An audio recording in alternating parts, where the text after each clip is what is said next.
I am Rachel Mojer. You guys know me. I'm Dr. Ken's wife. And I wore a special t-shirt today, Chiropractically Perfect. Oh. Do you know why I wore this special t-shirt? Because I think about Mary Poppins when she pulls out the tape, and since we're talking about kids, and she measures them, and she's like, no, and she gets to herself, and she's like, practically perfect. Makes me think of Mary Poppins, and that's like one of my favorite kid movies. And then also makes me think about chiropractic, which really is the foundation of why we are doing what we're doing. It really is. It really changed my life is how I think of things and how I think about nutrition, how I think about how the nerve system works and how important it is. There's so many different levels of keeping yourself healthy and vibrant, and chiropractic is such a big part of it. And so I wore this shirt today just in honor of that, because I'm so thankful that I married a chiropractic husband who's taught me so much in life, and we've just changed so much. I just wonder where I would have been if he didn't take that stand in our family and start moving us towards a healthy lifestyle. So I'm thankful for that, and I'm thankful for you guys being here. And think of how many conversations you've had with people where you're like, they just don't see what I see, they don't know what I know about the spine and how important it is to stay healthy, or the things that they're eating. It's just overwhelming to think I could be completely on the other side, maybe continually taking drugs just to sustain myself and not even realize what it means to be healthy. So that's why I wore my sparkly shirt. I'm all excited about that. So here's a part of the story that you probably haven't heard about me. So you guys know I was a latchkey kid, but do you know that the time frame that I grew up, which was in the 70s, is like right when fast food was really starting to hit it big. I remember like the first McDonald's, and I grew up in a very small town, but I remember when the first McDonald's came to our town. It was huge. We have fast food here. Everybody's all excited. I think we actually got a street light through town too. I remember that happening. And then shortly after, Taco Bell. But now you drive through the town where I grew up in, which is Grass Valley, a very small town. There's tons of fast food restaurants everywhere. And I remember being so excited about that. I also remember growing up with Kool-Aid. Lots of Kool-Aid. We had Kool-Aid packets of every color. You make as much Kool-Aid as you wanted. Macaroni and cheese. It was very cheap, so Mom made sure we were stacked with that. Now you guys all know I got my healthy cooking background, or my cooking background, mostly from making dinners. Mom would leave me recipes for dinners. But we ate a bunch of crap all the rest of the time. I was on the school lunch program because we were low income, and I can remember those, I don't know if they still have them, but the kitchen lunches that came in the metal thing, and they were divided, and they had the foil over it. Yeah. I had a great big ball of foil where I had saved my lunch foils, and I was quite proud. I realized you could roll them up, and I don't know why my mother let me do it. It must have stank really bad. I couldn't imagine, but I had this great big ball of foil, So I have all these memories that kind of circle around food. I also remember something very interesting. My mom came home with a flat of Diet Pepsis. It was around that time in the 70s that aspartame became available, sucralose, the pink packets all came out, and you could get diet sodas. And my mom had decided she was allergic to water. That's what she said. My water makes me sick, so I'm just going to drink diet sodas. And I remember her carting that in to the house thinking, wow, Mom's cool, she gets to drink all that soda. But I really think it's not made her slightly crazy. I think it's affected the way that she can think. I think it's altered her. But those are all things that were coming out then, and we've just catapulted since then into this industry where we're really, I've read this book called Little House on the Freeway. It's got a picture of this little house on the back of a truck, and the kids are flying out the window, and it's kind of like that. And we're just trying to reel it in any way we can, and one way that I get to reel it in is by making sure that our kids get to eat healthy, nutritious food, and making sure that it's an important staple in our lives, and bringing something fun and wonderful around it, and celebrating what we do, and making us stand out as unique, and say, hey, this is something we should cherish. This is something you should hand down to your kids when you're having your own kids. So food is fun, and we're going to start out though with some heavy statistics. I have a few things I want to lay some heavy stuff on you and shake you a little bit, kind of like Dr. Ken does. It's really his fault that I do that because he trained me up, and so I'm following his guidelines. But no, seriously, there is a reason why you should get your kids to eat healthy. And when you understand why you should get your kids to eat healthy, then all the how, all the steps, it's a lot easier because you understand this is something that's super important and I'm going to do it and we can do it. So let's start with the why. We're going to start with that right now. So I mentioned that we live in a fast-paced society. We're all eating fast food on the go. Or you're at least maybe trying not to, but it's out there. It's prevalent. It's even in like our dinners. It's so easy to pick something off the shelf like this, which I'm pretty sure is not really food, actually, when we'll read the ingredients later. But it's so easy to pick up just little things where we're not even thinking about it, packaged foods. And a lot of them have hidden sugars. And what's happened is we've become a sick nation. In fact, in 2011, 25.8 million people, that's children and adults in the USA, were diagnosed with diabetes. And there's the horrifying truth about, what used to be called adult onset diabetes is now, there's a childhood diabetes that's coming around. So children with type 2 diabetes is on the rise. In 1994, our nation's youth peaked with just less than 5% diagnosed with type 2 diabetes. It's now risen to 20%. So it's out there, it's happening. In fact, this could very well be the generation that sees more and more of the children dying from diabetes. And you know what? Not on my watch. Not to my kids, for sure. And I really don't want that to happen to your children or the children in your neighborhood or your nieces and nephews or your grandchildren. There's no reason for that because it's something that we can control. We can stop it. So that is why the how really needs to turn into why. Because you have to care about these kids. You have to care about them. You have to, not just your own, but you have to care about who your kids are growing up with and who they're going to marry and how we're going to continue this livelihood that we have. We want our kids to have an amazing life experience and not die early due to diabetes or heart failure or other things that could have been avoided. And watching what you eat is certainly one of those ways. So let's jump into some fun stuff, kind of. We're going to look at some, I'm very visual, so I like to look at things to get the big picture. And what I have for you, and I'm sure you guys have seen this before, but I'm just going to entertain you for a bit. What I have over here is the box of death. Ooh. And over here I have the bag of life. Ah. So we're going to go back and forth between the box of death and the bag of life tonight. But from the box of death, I actually grabbed some life. I grabbed an apple. And, this apple is great, just how it was made. Ken and I are Christians and we believe that things are created, and so I would say this is how God created it. You can say however you want to, but you can see that this apple is probably much different than this box of juice. Now we can have apple juice or we can have an apple, but clearly the point from where the apple starts to where the juice ends is going to be a very different type of product. You can start with apple that has the fiber, the nutrients, and sugar, yes, all in it. Or you can go through the filter process of cooking and bringing stuff down and bringing it down and cooking off the water until you get sugars in it, and then turning it into a condensed formula and adding water back into it to turn into something you can drink is much different than the apple. So I would encourage you, your first rule is any chance you get to eat something whole and pure how it is versus processed like this juice, then you should head that direction. For this juice, and here's another thing, you've got to be careful with how advertising works. When my kids went to school, my Caitlin, who's 14 now, when she first went to school and I started packing a lunch, do you know, I went to the aisles and I looked for the healthiest juice box I could find. I was on a mission. And I stood there looking at all the juice boxes, reading all of them. Sugar, sugar, sugar. Different forms of sugar. Some worse than others. High fructose corn syrup is certainly prevalent in juice boxes. And I sat there going, this isn't going to work. I'm just going to get my own organic juice and put it in the juice box. I'm going to go find my own box to put the juice in. And so I went down the Tupperware aisles and I was looking for juice boxes. And I started thinking, well, I don't want to put my organic juice from a glass bottle into the plastic bottle. And then it hit me. Do you know that before Kayla went to school, I never gave her juice for lunch?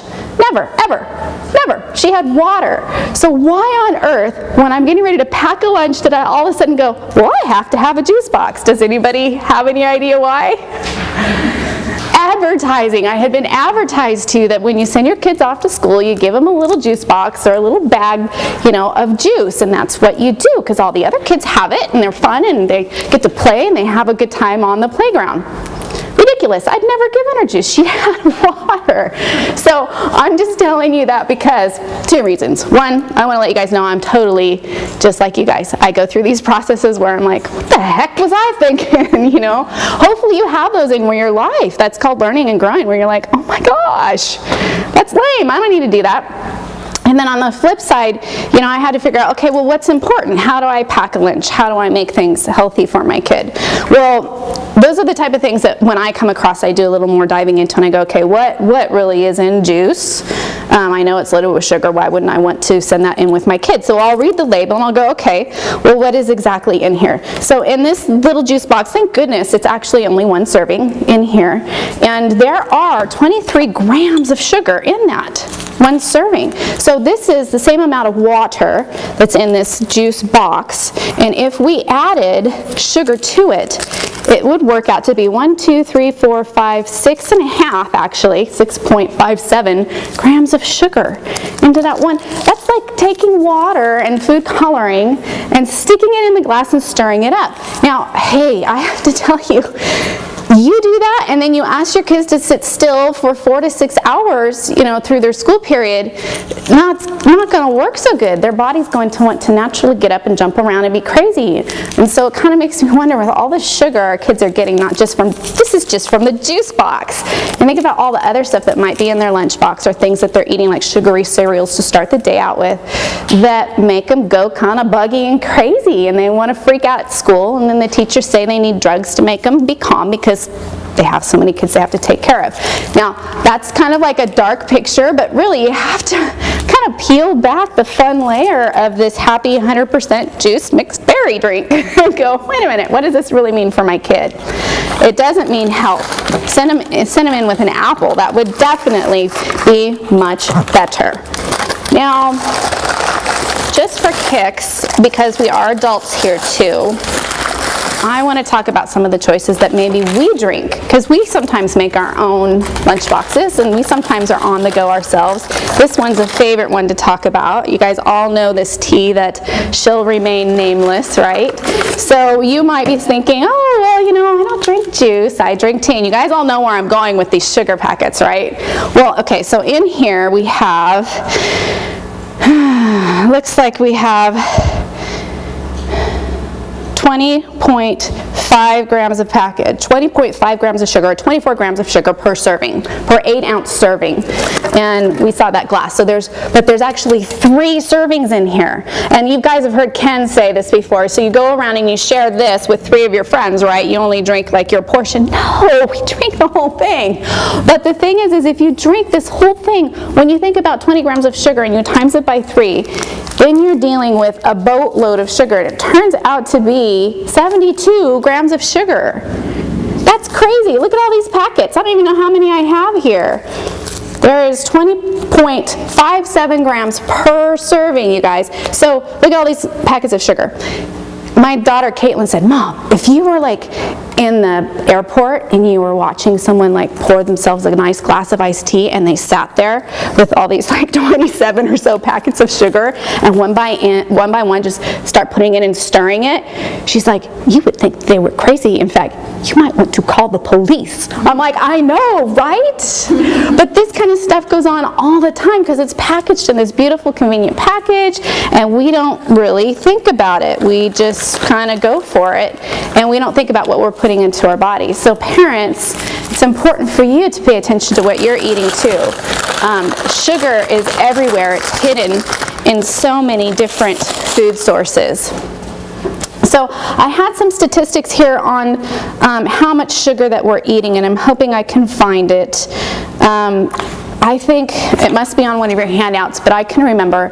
So the average American is eating 158 pounds of sugar a day, or a year, a day. Boom. We're dead. No.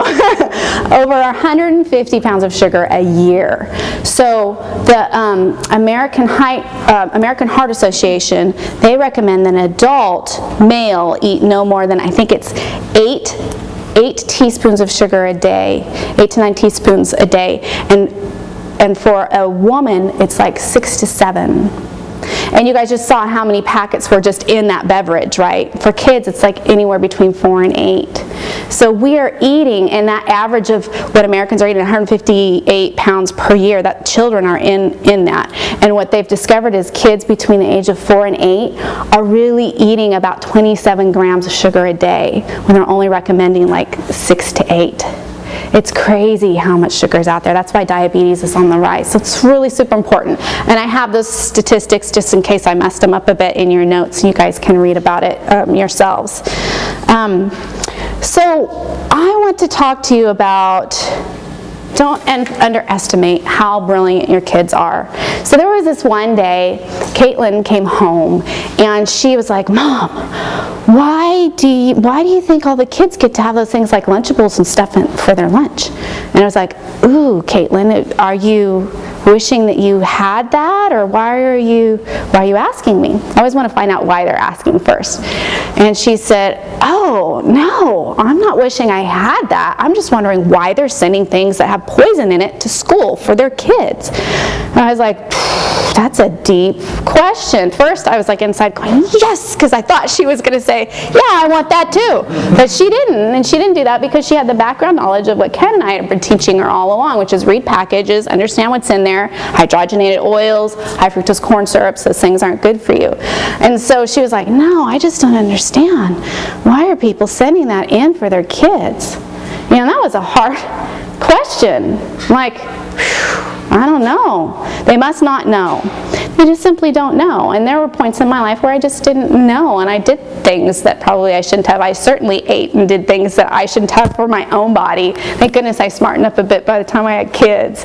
But that's the best guess I can come to. Do you guys have any other suggestions? Convenience. Convenience. It is convenient to get something just off the shelf for sure. And I fall into that too. But let's go into lunch boxes. Why don't you guys pull out your lunch box? How to solve the lunchbox blues. I do fall into that. And we do have packaged foods in our house. But what I do is I try to make absolutely certain whatever packaged foods I get, first off are organic and they are non-GMO. And secondly, even though they're organic and non-GMO, I'm going to check and make sure the sugar content isn't out of control in it. And if it is a high sugar content, then guess what? It's a treat. Even if it's a granola bar, then it becomes a treat. Really look at food for what it truly is and what's in it. So I typed up this little Solving the Lunchbox Blues for you guys, and you can take a look. It's got a little colored chart on it. This is pretty much the different things that you might find in my kids' lunchbox on a regular basis. We always want to include water, just like my story about the juice box. I'm like, okay, I could just send them water like I've been doing. So you always want to give them water. You don't have to give them juice in their lunch boxes.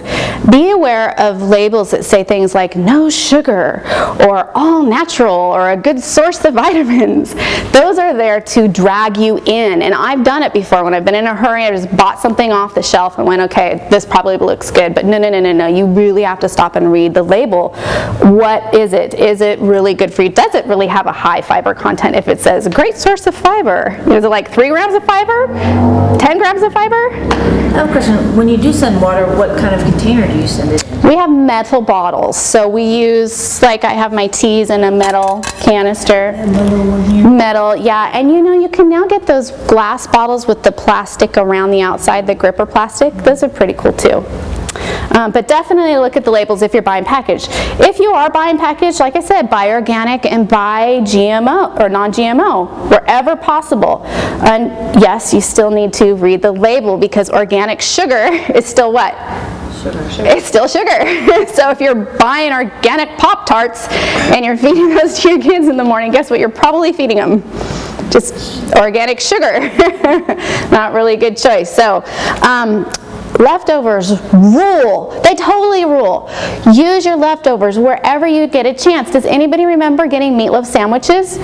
We used to get stuff like meatloaf sandwiches in my lunchbox when we weren't using the school lunch program. But yeah, I mean, you can totally make leftovers. Make extra chicken, make extra roast beef, make whatever it is. Make your own meat, or just simply whatever it is, lasagna or whatever you had. Use that for your kids whenever possible. They totally rule. Avoid putting high fructose corn syrup, hydrogenated oils, food additives, artificial coloring in your kids' lunchbox. Guess what that includes? Because anybody here can think of a few things that might include any of those ingredients. Fruit roll-up. Peanut butter and jelly. Peanut butter jelly. Peanut butter's got hydrogenated oil. Some do, yep. Some of the jellies have that high fructose corn syrup. What else? How about those little gummy bear things that the little gummy sharks and stuff like that? And they're fruit snacks. Yeah. Did anybody read? Does anybody subscribe to the Food Babe information on the internet? She is like after different companies, and I love it. She wrote something up on fruit by the foot. It's like a foot-long fruit snack thing. Check this out. It contains 11 different GMO products in it. Sugar, corn syrup, partially hydrogenated cottonseed oil, malted dextrin, ascorbic acid, citric acid, sodium citrate, malic acid, xanthan gum, potassium citrate, and something that starts with an A, monoglycerides. I can't even say it. That's like another rule. I should have put that on there. If you can't say it, don't eat it. It's not food. General Mills is just gone crazy. They're just pretty much generally toxic. And not to mention all the false colors, blue number 1, yellow number 5, red number 40. That kind of stuff makes your kids go crazy. It really does. Freaks them out for a while. The teachers would love you if you didn't include those things in the lunchbox. So avoid those unnatural artificial things. Another thing would be limit healthier options. You want to limit those treats to maybe 1 to 2 times per week. I'm not saying never put a cookie in your kid's lunchbox, but they don't need one every day. Think about all the stuff that they get at school as treats, birthdays that happen, celebrations for different holidays. I mean, they're constantly getting treats. They get them as rewards for completing a project. So it's not like they're going to be deprived. They're getting those little sugary treats whether you're sending them in or not. You don't need to send them in also. And if you just feel like you have to, you bake cookies or something like that, that's fine, but just limit it and be careful about how often you do it. And then follow the 2 whole foods rule when packing your lunch. You want to include at least 2 whole foods per day in your lunchbox, and 3 is even better. And if we're supposed to be getting 5 forms of fruit and vegetables, mostly vegetables a day, you can conquer 2 of them at lunchtime. And so this little chart, in the greenish section, you can see we've got sandwiches and we've got some different whole foods and proteins and salads in there, turkey, chicken, roast beef, whatever type of sandwich you're making. Make sure you're putting it on good, decent bread, or make it as a salad. So if you're not going to use a whole grain or sprouted bread, make it as a salad. My kids will eat salad at school, no problem. And then you can put some leftovers on it, or you can add leftovers to it. Maybe you have made a chicken the night before, you can put chicken on it so they've got some meat. Or maybe you just want to send just chicken in a plate. Leftovers are completely awesome. And then you would also want to include something like a nice veggie. Ashton, on the way over, my son was like, "Mom, tell him about cucumbers." I'm like, "Well, I got cucumbers on the list, buddy." He's all, "No, I like it with the lemon pepper." I'm like, okay, great. So you can take cucumbers and slice them up and just sprinkle a little lemon pepper over it to give them a little zest. Carrot sticks, bell pepper slices, jicama, celery. There's all kinds of different things that are convenient vegetable format to just throw in a Ziploc baggie, or use your, I've got these plastic bags that are reusable that I think just kind of help save the planet. While we're talking about that, the amount of plastic on the planet's terrible. Another good tip is for like your sandwiches, just take paper towels, and instead of putting it in a plastic baggie, just fold it over and keep their sandwich in the paper towel. Or you can use a handkerchief for that matter, and then they can use it to wipe their face. And then you're not polluting the planet. You can also add in, nuts and seeds, cashews, walnuts, almonds. Those all have great healthy fats in them. They're great for the brain. And then of course you can add fruit. I mean, it's so easy to just pick up some fruit. Let's look in over here by the Bag of Life. Yeah, grapes. You just pluck them off and they're easy. I don't need a package, and you can share them with your friends. Would you like some? You can just pass them around. Much more healthy than those little gummy bears. Or banana, they come in their own natural packages, and these things are so much better than fruit roll-ups, just how they are. So any of those would be like a whole food item. So I might have like a sandwich that has some lettuce and some tomato in it. That's one, and it's usually with meat that I have pulled or made from my own dinner. And then I might include a veggie and a fruit. So like maybe also some red bell peppers, which are really sweet, slice those up, and a banana. And I've got it. I've got my 3. Those are good, huh? Oh, did you want some more, John? No, I was just going to hand them to you. So those are really easy to do. Now, I do have healthy packaged food choices. They're organic and they're non-GMO, and they're things like granola bars, or maybe they're some type of veggie chip that's been baked. And what I like to do is I'll put it in like a big jar, and I'll let the kids pick. They get to pick which one they want. Or I'll ask them, hey, I've got this and this on hand. What would you like? Then they're all excited about it. But I'm not going to do that and give them applesauce or fruit in a cup. That's not going to happen. Applesauce and fruit in the cup, those are like treats. Those are over on the treat side because those have way more sugar in them. I'm not going to give them a cookie and an applesauce and a granola bar and a corn dog. Those are all not on the Whole Foods list. So I'm going to try and find a way that if I have to give them that corn dog, and some people are just dead set on sending stuff like that in for their kids. Okay, if you're going to do that, then you better give them some grapes and some celery sticks. Get some real food into them. And there's all different ways you can use this chart because we all get in a hurry. I mean, sometimes I'm not prepared. I'm like, oh my gosh, I don't know what to do. But I just keep in mind 2 whole food groups, and I fail on one of them. I'm like, okay, this third thing here wasn't so healthy. I didn't have apples on hand. I used applesauce in a can. And then I'm doing okay as long as I can throw some whole foods in there. So that's always just kind of kept me going, especially on those busy, super busy mornings. Let's go on to some food facts for parents and processed foods. You guys still with me on the lunchbox? Any questions on that? No, but I have a horror story. You do? Well, because, I've taught school for 17 years, but I had a mother bring, she had a nice turkey sandwich with cookie, and then she said, well, that's healthy, and I have an apple, and then a Coke. Oh, she gave him a Coke, yeah. My school sends out an authorization that would you allow your child to have soda on Wednesday? And I love Mrs. Langtat. She's the 4th grade teacher because she always says, I have this form here that the school wants me to give you, and it's asking if you're willing to give your child soda on Wednesdays. But I have to tell you, do you have any idea how the children behave after they drink those sodas? It's crazy. They lose their temper. They're all mad at each other. They're running around crazy. They don't listen to me. I just don't know why the school does this. But if you'd like to sign the form that says your kid can, yeah. Do you know she still has people to sign the form? Yeah, my kid can have a Coke. I'm like, why is the school doing that? Why are they doing that? Your teachers don't want you doing that. How much sugar is in a Coke? I have one here. So 65 grams, 18.57 packets of sugar. That's a lot of sugar to have even on a Wednesday. Not my kids. That's not going to happen.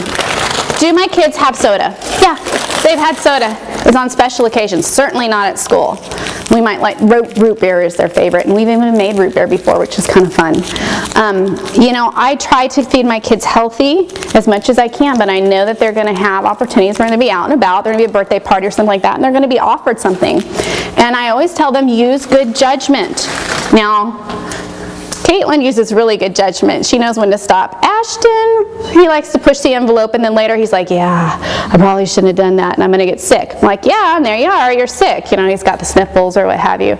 Ellie's kind of on the border. Ellie will actually call me, Mom, "Is it all right if I have this?" You know, I'm like, "It's okay." The school will call me. Sometimes if they forget their lunch, the school will offer up like a cup of noodles or something, and they'll call, "Mrs. Moser, we know how you feel about this. You know, but so-and-so lost their lunch or didn't bring it, and this is what we have to offer." And of course, I'll lecture them a little bit, just a little bit, but I say, "Okay, thank you for calling me and feeding my kids." But yeah, you know, a cup of noodles is pretty much a cup of starch and MSG, so that's also not a good choice. Let's talk about reading labels. And you guys have seen me talk about the Food Additives book. Interestingly, before I go on to this one, there was another fun thing I had in the box of death that I wanted to share with you. Remember I mentioned I grew up on Kool-Aid? Guess what the #1 ingredient is in Kool-Aid? Has anybody read this? Like what, red dye or whatever? It's got that in it.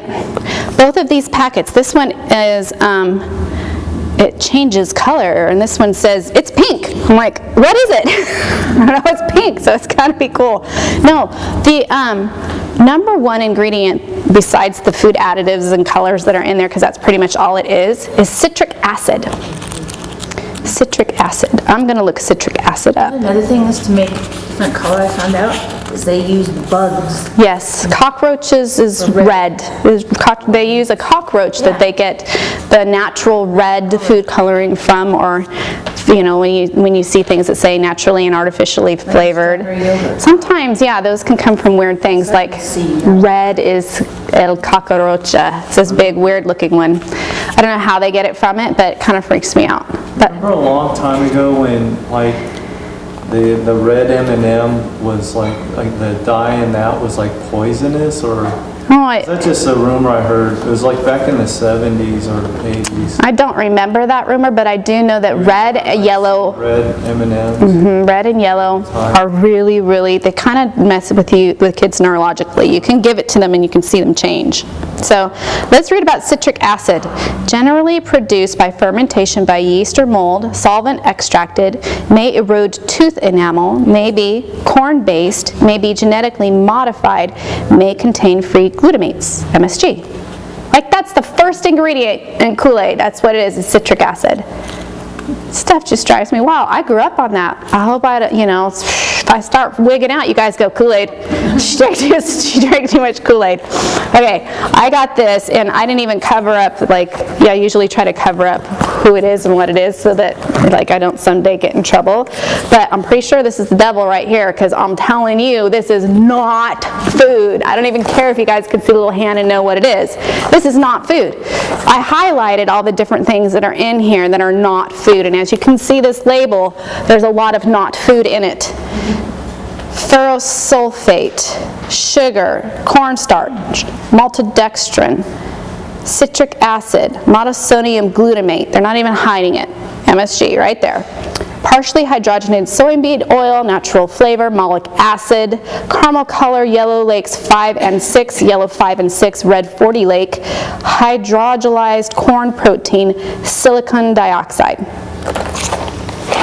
Look out, because it may contain wheat and egg and milk, of course, and soy ingredients. This little book is really phenomenal. If you guys don't have one, I would recommend you take a look at it, and I'll let you guys pass this around. Yeah, it's crazy, isn't it? Pasta, it's iron, wheat flour, niacin, ferrous sulfate, and What is ferrous sulfate anyway? Here's FD&C yellow 5. May cause hay fever, gastrointestinal upset, skin rashes, gastrointestinal upset, skin rashes. Avoid if aspirin sensitive. And it says see other artificial colors and dyes. Tumors, lab animals contained with carcinogens. Just, it's awful. And this is marketed to families as a healthy eating. You guys can certainly pass that around. What's natural flavor? What is natural flavor? That's like a mystery. It is. A mystery ingredient. Do you know it can be MSG? Natural flavoring can be MSG. And I would think it probably often, certainly in that packaging is. Okay. So you have that, and then you still have to be careful of, like, let's say you just want to cook something on your own. You know, the reason, you guys all know I make my own spices. Everybody knows, did you know? Okay, so the reason why I started doing that is because one day, and this was like, Ken and I had been married for a few years, and we had this big Costco container of this lemon pepper that we'd had for like years. I think it had been like 7 years, and it still was only halfway full. You know, the big square looking box, and I remember reaching up for it and just kind of going, that's a bright yellow, and how long have we had this? And I was just kind of looking for an expiration date, which I didn't find, and I just started thinking, well, what's in this? And I remember opening it and just kind of going, it kind of smells chemically. I don't know why. It's like my eyes were open that day, where they hadn't been the whole, you know, how many times I'd used it and sprinkled it on my organic food. And so I turned it over and I read it. And I'm like, oh my gosh, it's got calcium silicate, and it's got FDC yellow 5 lake, and it's got anti-caking agents, and why am I putting this on my organic food? Why am I doing that? So I created my own. Why are they putting in there? Because it makes it pretty yellow. You can see the difference between like Harvest Blends or my lemon pepper versus this one. I mean, it's like, ooh, it's yellow, and and it doesn't cake up, so you don't have to worry, you know, about shaking the bottle to shake it up. It's all for convenience and to tease us and make us go, ooh, that's looks great. But so then I started thinking, what else? You know, I couldn't find like a taco seasoning that didn't have something nasty in it. You know, most of them have high sodium. Some of them will have, almost all of them will have some form of sugar. Some of them are like whey based. Well, whey is milk. What are they doing putting milk in the taco seasoning? There's all kinds of corn fillers and stuff, but milk, you think the government's involved in getting rid of some dried product? I mean, why is that stuff in there? I even went through like the one that's organic. This one's USDA organic certified, and it's got maltodextrin and potato starch and silicon dioxide and citric acid in it. Like, why do we need these things in our food? We don't, is the thing. I don't think we do. So that kind of stuff gets me fired up and makes me go crazy. So if you look at the food facts for parents, I'm just encouraging you to, number one, read labels. You got to read the labels, because they're putting poison in our food. They're putting non-food in our food. Even if you don't think it's poison, it's not food. It doesn't belong in our food. Some of the damaging effects of hydrogenated oils. The process of that changes the molecular structure of oil, and it's no longer able to process through your body. So what happens is it starts to build up, and it clots your arteries, and it causes disease. So you want to stay away from things that have hydrogenated oils. Even in your own baking, you need to be careful what type of oils you use. I've got some coconut oil up here. It's a fabulous choice of oil. You want to stay away from things like vegetable oils or things that are going to burn fast in your pan. This coconut oil has a high flash point, so it's super yummy and super healthy. It's got good omegas in it, and you guys are welcome after class to come up and taste it if you'd like. Some of the damaging effects of sugar. Now here's the statistics that we were talking about. So the recommendations from the American Heart Association is for men not to consume more than 9 teaspoons per day, women 6 teaspoons per day, and the average kid in 2013, ages 4 to 8, consumed 21 teaspoons per day in 2013. 21 teaspoons a day. That's the average, so you know someone was consuming way more than that, right? The average person eats over 150 pounds of sugar per year, and we know what happens with sugar, how it increases insulin and contributes to obesity and diabetes, and leads to chronic disease. So definitely, and a slew of other things, you know, paralyzes your immune system. You want to stay away from overdosing in sugar. Artificial sweeteners are not the answer either. I highly recommend a movie called Sweet Misery, and it's on the how aspartame came about. They have a Sweet Misery and they have a Sweet Misery 2. I like the first one better, but it shows you step by step how things got processed and passed through the FDA. You'd be surprised to know that FDA isn't necessarily on the top of the list for as far as what I would consider to trust to make sure that what you're getting is healthy food, because there are certain payoffs, in my opinion, that happen throughout that whole system to allow things like aspartame that have been known to cause tumors in rats to be allowed in our food. So artificial sweeteners aren't the answer. Better choices for sweeteners? How about raw honey? It's great for you. Cleans your teeth, all kinds of good stuff. Helps you with your digestion. It's effective against foodborne antigens like E. coli. Kills harmful bacteria. Stevia is another great answer. You can use that plant extract, and it's 200 to 300 times more sweeter than sugar. It's a good remedy for diabetes, gum disease, blood sugar problems. And I put on there, why do you think this is not known? Why do you think it's getting blackballed by the FDA? Why isn't it something that's more just prevalent and out there? Could it be someone's making some money on the other things that are happening they're putting in our food? Well, you eat the artificial sweeteners that makes you sick, and then you go to the doctor, and then it's all about the money. Interesting concept, Lisa. Exactly. How about maple syrup or coconut nectar? Those are great sugars choices. Teflon facts. All right, you don't have to raise your hand if you've got Teflon popcorn, the bag of popcorn in your cupboards. I used to. I don't anymore. I air pop my popcorn because Teflon poisoning is linked with cancer. Microwave popcorn has one of the highest concentrations of Teflon. So I suggest air popping your popcorn. And then I've got some other really cool nifty things that you can do, like put these brewer's yeast on it. So another good choice of just a way to put, in fact, let's pass this around, and if you're interested in it, sprinkle a little on your hand. It's kind of got like a cheese flavor to it. It's kind of yummy. My Ashton loves the brewer's yeast, so that's something fun that we like to put on popcorn. And then I have a word of encouragement for you down here. I mean, I know that I'm kind of laying on the heavy stuff and we're getting ready to start having fun and get into the fun stuff. But, you know, it's really important to just keep actively trying to learn and improve your diet and pull together as a family to do that. You know, in this day, you may end up having someone that's really ill in your family, someone that's got cancer, someone that's got diabetes, or someone that you know dear and you love. And you may be affected with that. Chances are you probably will, unfortunately, have someone close to you, a good friend, and you may be wanting to change your diet to support that.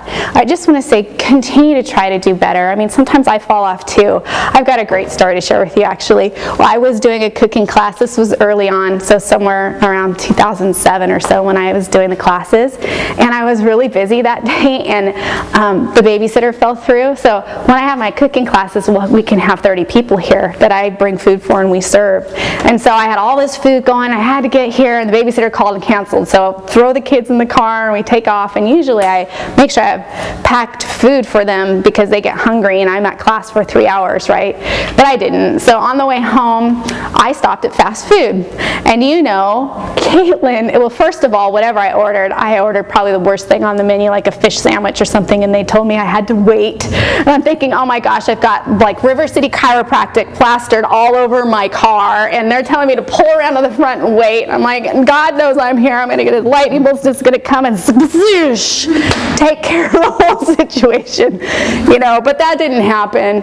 But what did happen on the way home, and I know some of you may have heard the story because I'm sure I've told it before, but Caitlin, my sweet Caitlin's eating the French fries, and she's like, Mom, what are we doing? I'm like, well, you're eating. She's all, I know, but what are we eating? I'm like, honey, those are French fries. You know what French fries are. She's all, I know, but don't these have hydrogenated oil in them?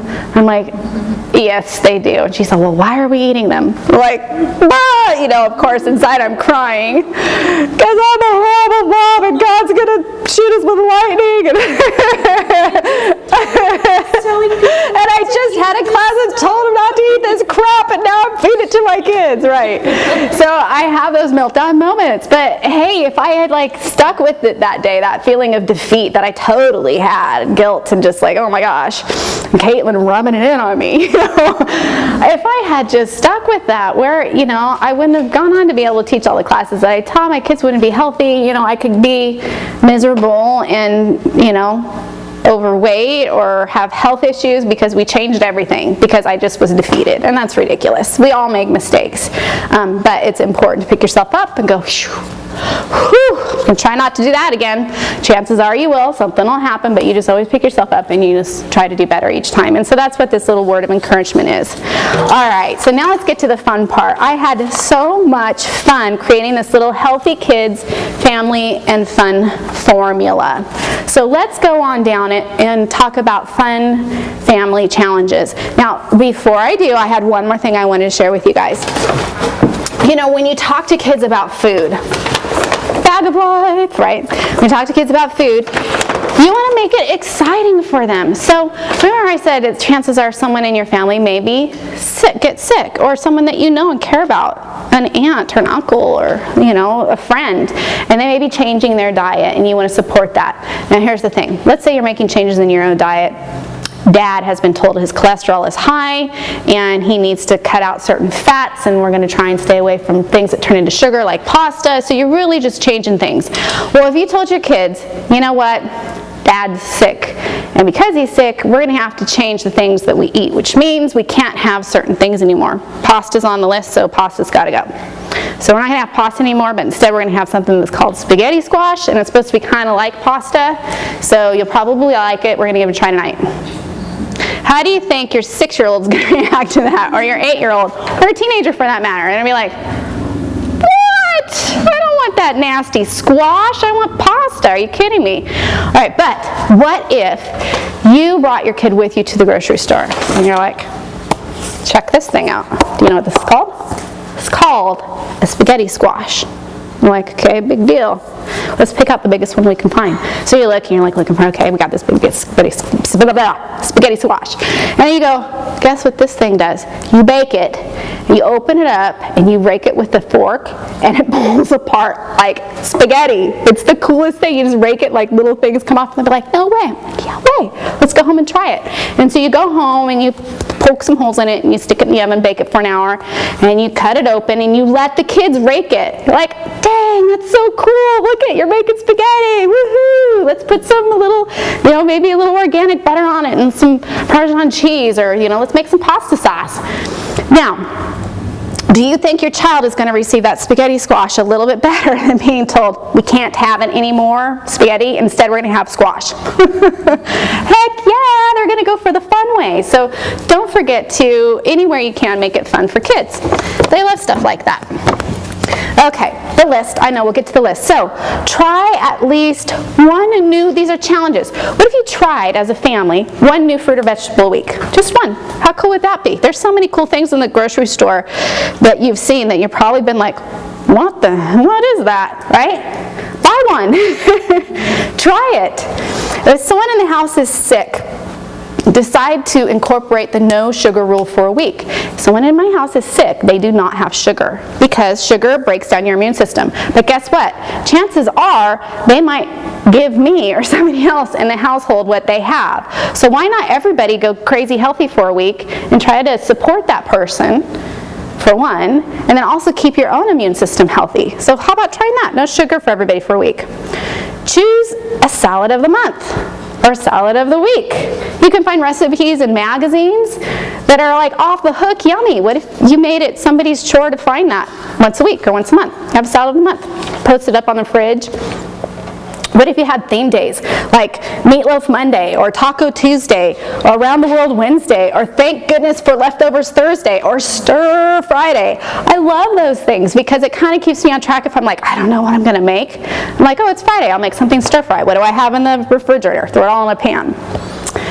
What if you had a vegetarian night one night a week? Ken and I are meat lovers. We buy half a cow at a time. We like good meat. We buy 100% grass-fed beef, but we try to have vegetarian nights. That could be veggie burgers. It could be a buffet salad. I mean, you can do just different ways to do that. It's good to pull back on the amount of meat that we eat. Let's go shopping. Take your kids shopping with you and let them pick out the produce. Okay, I know most kids, they're like, I hear this all the time, well, my kids won't eat broccoli. But what if you took your kids to the store, or first, even better, What if you talked about how broccoli grows and you looked it up on the internet and you saw that it's actually part of the mustard family, where like when this grows up, it turns into these little yellow flowers and gets all dispersed and pretty. You can kind of see the relation when you look at mustard. You're like, oh, I kind of get it. What if you looked up stuff like that and you guys went to the store with your kids and you said, let's pick out the broccoli. But remember what we learned, that it turns into these yellow flowers. So we're going to look for the ones that are most closed, because when things go to seed, they get kind of bitter. So you pick out the one greenest broccoli that you can find that doesn't have all the yellowing and different color in it. Just try to get the one that's, the closest, little tightest little polyps on there as possible. And let them pick it out and then go home and steam it up. And guess what? When you eat that broccoli, it is the most amazing broccoli you've ever tasted in your life. And Susie picked it out.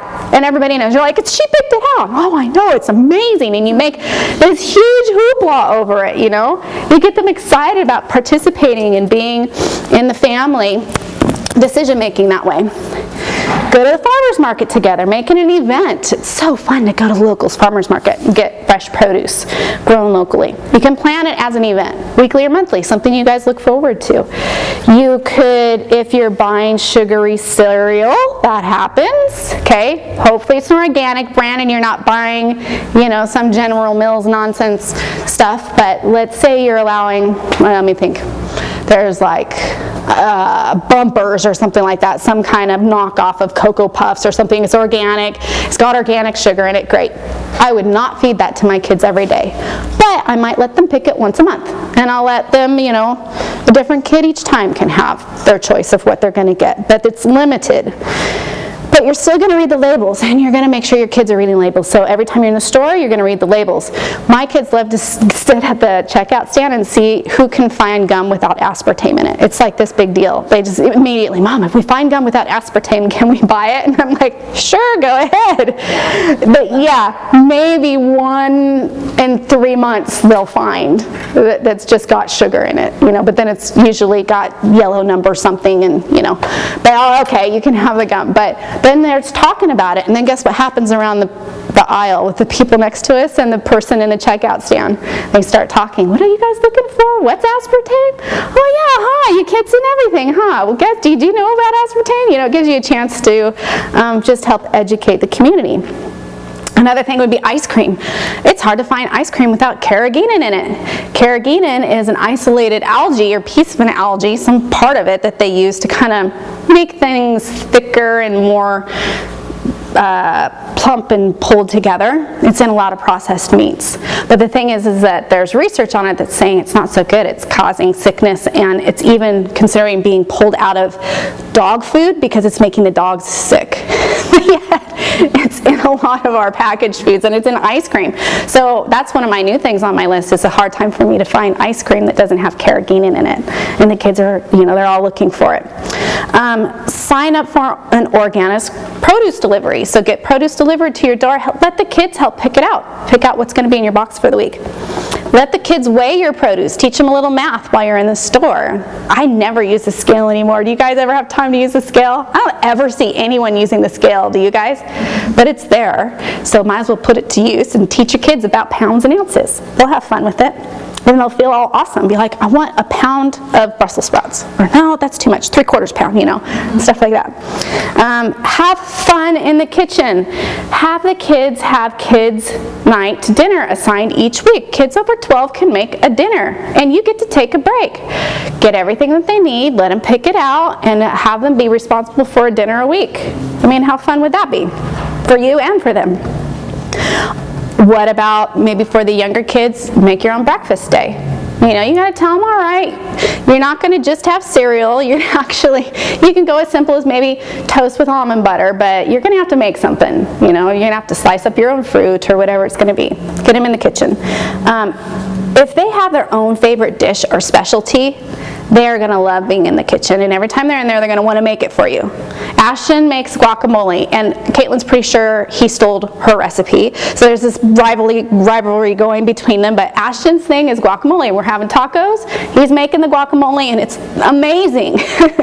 Eliana has been really interested in making smoothies lately. Caitlin makes these zucchini frittata, or not fritters, they're like zucchini fritters, where she grates the zucchini and puts a little egg in there and a little Parmesan cheese and fries it in coconut oil, and lately she's been putting curry in it. Super yummy. So they each have their own little thing that they like to make. Dote on it, be excited about it, and when they bring it up that they want to make it, heck yeah, go for it. You want to get them in the kitchen.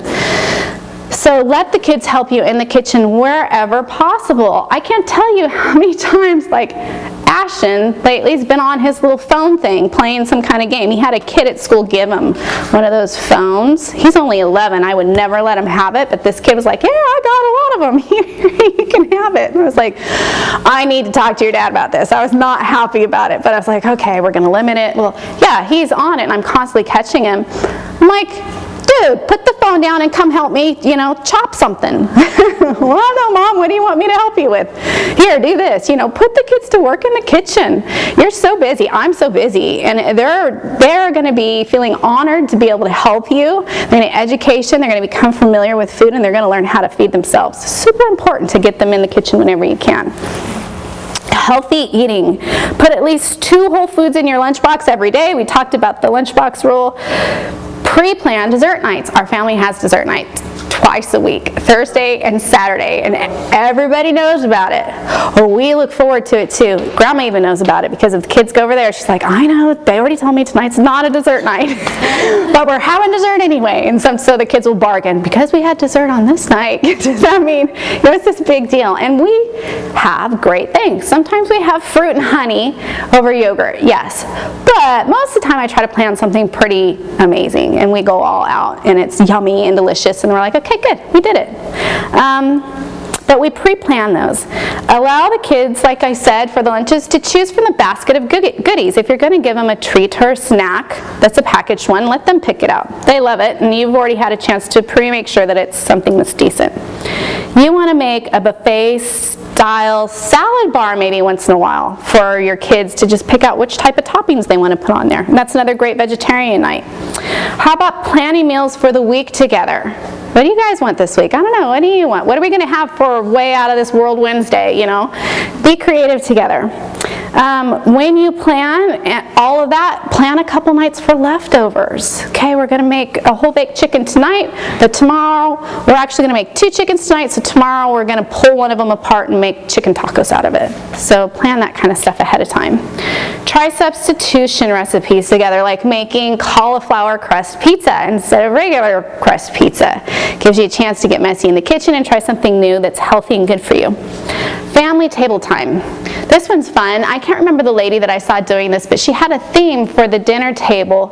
Tonight everyone wears the color blue, or tonight everyone wears pink, which is hard for the boys. Not my husband. He has more pink shirts than I do.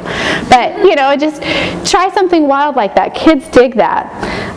Allow the kids to decorate the table for some special gatherings. I love Thanksgiving time, and I don't worry about the table. I just tell the kids about an hour before we eat, okay, go decorate the table. I don't even look until they're done. And they bring in leaves, and they bring in berries, and they bring in pine cones, and it's kind of messy, and then it all kind of comes together, and it's so pretty, and then you talk about it. Oh, the kids decorated the table, and everybody loves it.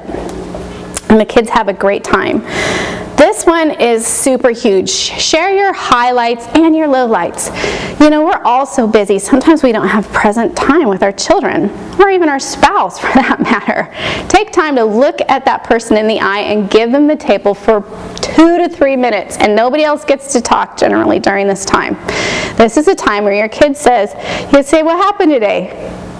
Today we did XYZ in science class, and it was so cool. We got to build this thing, and then there was that thing, and then I got to do this other thing. Or yeah, you know, I missed the goal in soccer, or whatever it is, you give them just your undying attention. Everybody's focused on them, and you get to find out what happened for their day. I love that part of the day, and we try to do that every night, highlights and lowlights. And mom and dad share too. Usually last, and sometimes I wait to see if they remember, Mom, what happened to your day? And I like doing it. I'm like, oh, well, actually, let me tell you. So dinner time's a great time to do that together. Another good thing is going through and reciting your weekly Bible memory verses, or maybe there's something that they've had to remember, some poem, or you know, maybe they're doing speech meet. That's a great time to have your kids, you know, tell me that, what you're learning again. Food is fascinating. Plant your own vegetable garden. Kids love to learn how things grow. If you can all plant your own vegetable garden, do it. I realize you might not have enough room for that, so if space is limited, try using planters. You can use small pots. In my house, we have our own herbs, and we put them in, I have some miniature trees, so we put them in the potted trees, and then I always tell the kids to go out and get the herbs for me when I'm cooking, so they know what time looks like, and rosemary and sage and parsley, they can go even at the age of, say, 5 or 7 and pick that out for me. And it makes them feel a part of it. And then I also have them strip it. If I don't have time to strip the thyme myself, which takes some time, they sit and do it. It saves me some time in the kitchen. And it's healthy. So you want to do that. Grow edible flowers to decorate your food. Has anybody done that? It's so fun to grow edible flowers. I always say it wrong. Nostralias, I think is what it's called. And they grow pretty well in like a cool season, so they bloom in fall and in spring. And you can pick them and, you know, we throw them on our salads or use it to decorate the plate. And the kids dig that. And it's really cool for your guests too, because they're like, I can eat the flower? And you're like, yeah, go ahead, eat the flower. It's great. So try doing that. And that doesn't take up much room. Pick a documentary of the month. I listed several documentaries that are just awesome, like Fat, Sick, and Nearly Dead, Fast Food Nation. There's so many. Have you guys seen any in the practice? I'm like drawing a blank. There's so many out there. Let's see. I know I've got some listed here somewhere. Anyway, I can give you guys a complete full list. Did you have one that you've watched, John? Just saying, I've seen some, I don't know the names, but on Netflix, Yeah. if you go on the documentary, you'll be able to find some. There's so much information out there, and kids soak that stuff up. They get it too, you guys. They watch it, and we might put filters on and kind of like, they're like in it. They're like, what, really? That's what, oh my gosh, that's how things grow, or oh, that's what GMO is? Oh my gosh, you know, they get it. They're brilliant about it. So share it, pick one out a month, why not? What else can you do? Subscribe to a healthy magazine. That's another great way to just get great recipes and talk about health together. You could go to one of my cooking classes. I go to other people's cooking classes every chance I get. I love expanding my mind in that way. And on my website now, you can sign up for a free email series where you get free healthy cooking tips. So that's another thing. You can go to www.rachelmoser.com, leave your email, and you'll start getting free tips from me on a weekly basis. You could join the Spice Club. That's another great way. So along with making my own spices, I've created now where I do 4 recipes and 4 videos. And you get a new spice each month and new recipes of how to use it on a weekly basis. So I teach you in my kitchen. I show you how to chop and how to do the whole thing and how to spice it up.